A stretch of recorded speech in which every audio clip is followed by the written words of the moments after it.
Gusto mo ba makapunta sa Japan kaso wala kang budget? May alam ako at dito lang to sa may Tainan guys, kaya tara samahan nyo ako. Nga pala, ako pala si Gabo, isang OFW dito sa Taiwan. So for today's video ay may nagsabi nga sa akin na may maganda nga daw lugar dito malapit lang sa amin. Shoutout sa'yo Kuya John John, kasamahan ko nga pala ito sa trabaho. Palagi kasi silang nagagala ng girlfriend niya dito sa Taiwan eh. Kung hindi nga ako magkakamali spring season na nga pala dito sa Taiwan. Bagong tourist spot nga lang pala itong pupuntahan natin at balita ko nga marami na nga daw taong bumibisita dito. At mala Japan vibes nga daw pala ang datingan dito guys. Ito nga pala parang flower farm dito lang to sa may Sigang sa Tainan guys. Ito na yung exact address niya at makikita nyo nga grabe para Japan vibes talaga Madaming ang tao at ito nga may mga kainan pa. Ito nga mga Taiwanese na ito kapag may mga bagong galaan talagang tsak na pupuntahan nila. Kung hindi nga ako magkakamali ito isang farm ng taniman ng halaman at tinaniman nga pala nila ito ng bulaklak kasi sabi daw pampataba daw ito ng lupa. Kumbaga sa mga susunod na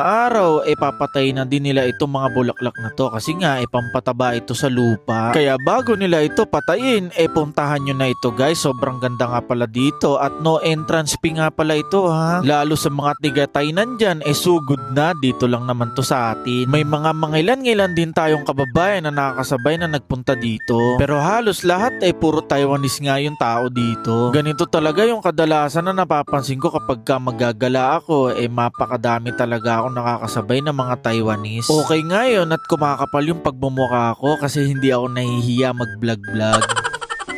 Ito talaga yung pinakamagandang part dito. Para ka talaga nasa Japan Literal na Japan vibes ba? Solo nga lang pala tayo nag-travel ngayon kasi malapit lang naman ito sa atin at gusto ko nga mapag-isa-isa muna. At buti nga natuklasan ko itong lugar na to natanggal nga lahat ng problema ko. Nagkaroon ng kaunting peace of mind. Hindi nga pala ako nag-iisa kasi kasama ko itong si Maxine. Buti na lang nandyan ka. So paano guys, bibitinin ko muna kayo hanggang dito na lang. Maraming salamat sa panonood.